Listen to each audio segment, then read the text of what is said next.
Today I'm going to introduce you to our new company, CUPtech, and an exciting new technology we are developing for the catalytic upcycling of mixed plastic waste into new products, new plastics and consumer products that we use every day.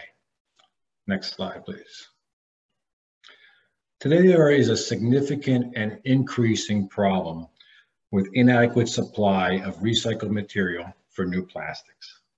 Most of us are familiar with that the management of plastics, waste plastics, presents a global problem. The volumes are massive. In 2020, we consumed 17 million tons of plastics in the US, and effective technologies for recycling those plastics do not exist. If you look at the table on the right, it shows a list of your typical or major product plastic types. On the far right it shows that only a few of these plastics are actually recyclable. The US Plastics Pact, which is a consortium of more than 60 major companies, government entities, NGOs, and other stakeholders, have set significant recycling targets to achieve by 2025, just 3 years from now. One is that 100% of plastic packaging will be reusable, recyclable, or compostable. As of 2022, only 37% meets this criteria. A second is to achieve 30% recycled content in new plastics. Again, as of this year, only 7% of plastic content is recycled. So there are huge gaps between the demand for this recycled content and supply. With the CUPtech process, all waste plastic types will be 100% recyclable. Next slide, please. So CUPtech's solution involves a catalytic conversion of waste plastics into valuable chemical products. It was developed at Johns Hopkins University by Professor Chao Wang under a DOE ARPA-e grant, which led to IP on the catalyst formulation and hydrocracker reactor design. What makes it very unique, it is highly selective for the production of high-value aromatic products, which includes benzene, toluene, and xylene, commonly known as BTX. And it's key that the process can accept any mix of waste plastic feedstock. Next slide, please. This shows a schematic of the CUPtech process. The core of the process is the hydrocracker in the lower right corner. This is a technology commonly used in the refining industry, but will involve a proprietary catalyst for the CUPtech process.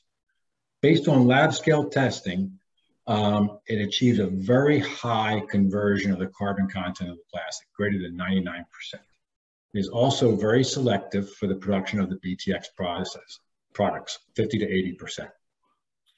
The BTX price as of 2020 was $1,200 per ton, creating a very high value proposition for this process.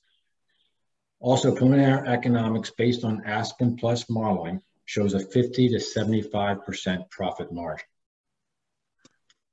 Next slide, please. Now, if you're not familiar with BTX, benzene, toluene, and xylene, they represent three of the five largest global petrochemicals. Looking to the right, you can see that they go into the production of many common products we use every day. Benzene is used for the production of polystyrene and nylon. Toluene goes into polyurethane, and xylene goes into production of PET. Many large consumer brands are looking for recycled content to produce PET, creating a great opportunity for this new process. It's also important to know that the BTX from the CUPtech process is chemically identical to traditional BTX. So with BTX as a product, CUPtech creates a high value proposition comparable to other product technologies being developed, which tend to be based on thermal pyrolysis that produces a fuel or naphtha product. Next slide, please. Now, looking more at the competition, this slide shows on the horizontal axis increasing feed flexibility from processes that require a separate waste plastic feed on the left to processes that can accept mixed waste plastics as you move to the right. On the vertical axis is increasing value, product value, from a relatively low product value at the bottom, increasing to a higher product value at the top. Looking at the lower right, the majority of mechanical recycling falls in the lower right, since it has low recoveries and only can target a few plastic types. As you move to the lower, or the lower right quadrant, there are a variety of processes being developed today, again, tend to be based on thermal pyrolysis that produces a fuel oil or fuel type product or naphtha product, which has a relatively low value and tends to be consumed for combustion and energy production, or requires significant further processing to produce chemical feedstocks. In the upper left quadrant, there are a few processes entering the market that produce a higher value plastics product, but require a separate waste feedstock. So they require pre-processing of the waste feedstock into the process. CUPtech in the upper right can accept mixed waste plastics and produces a high value BTX product. Next slide, please. This slide shows our development status and plan. In 2021, batch laboratory tests were completed that led to the invention of the process and establishing IP.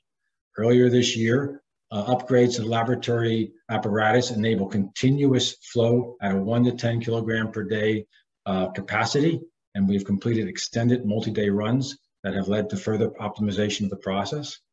As we move into the fall of this year, we will be kicking off design work for a pilot plant of a capacity of 1 ton per day, which we are planning to start construct and start up in 2023. Then as we move further out, we will be looking to design and construct a larger demonstration scale plant on the order of 10 tons per day. Next slide, please. Our business model and commercialization plan really involves us partnering with an industry leader to site, construct, and operate this 1 ton per day pilot. We're talking with a broad spectrum of companies, including waste companies, petrochemical companies, catalyst suppliers, and your major consumer brands. Our go-to-market strategy is then to identify a beachhead market, examples being a major brand or a PET manufacturer, form joint ventures then to develop, construct, own, and operate these facilities, with CUPtech providing the catalyst materials to the process or to the facility, along with hydrocracker design and ongoing maintenance services. So in addition to licensing the process, CUPtech's business model will involve the sale of the proprietary catalyst, hydrocracker, and as I say, hydrocracker reactor design, engineering information, and ongoing maintenance services for the catalyst and the hydrocracker reactor.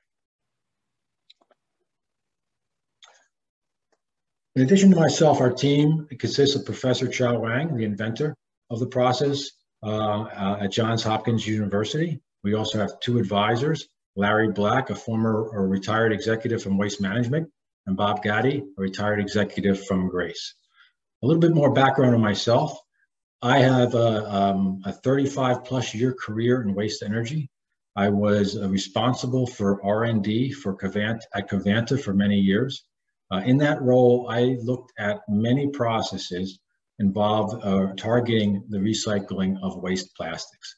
They tended to be based on thermal pyrolysis and produce a lower value fuel product that also had questionable sustainability since they ultimately would be often used for fuel, a non-renewable fuel for energy production. What attracted me to CUPtech was the basis of the process is catalytic and selectively producing a higher value product, BTX, which goes directly back into producing consumer products and new plastics. Next slide, please, Ben. So finally, our ask, CUPtech is looking to raise $1 million in pre-seed money for 24 months. We'll be using these funds to find a partner to host a pilot facility, which will be and support our grant, our application to the DOE, which will provide the majority of the funding for that pilot. We'll also be at the same time advancing engineering on our hydrocracker design and scale up, and trying to refine the commercial system design and economics. And finally, we'll be looking to build our team, focusing on operations and business finance expertise, and also secure the IP license from Johns Hopkins University. So this concludes my presentation, and thank you for your attention.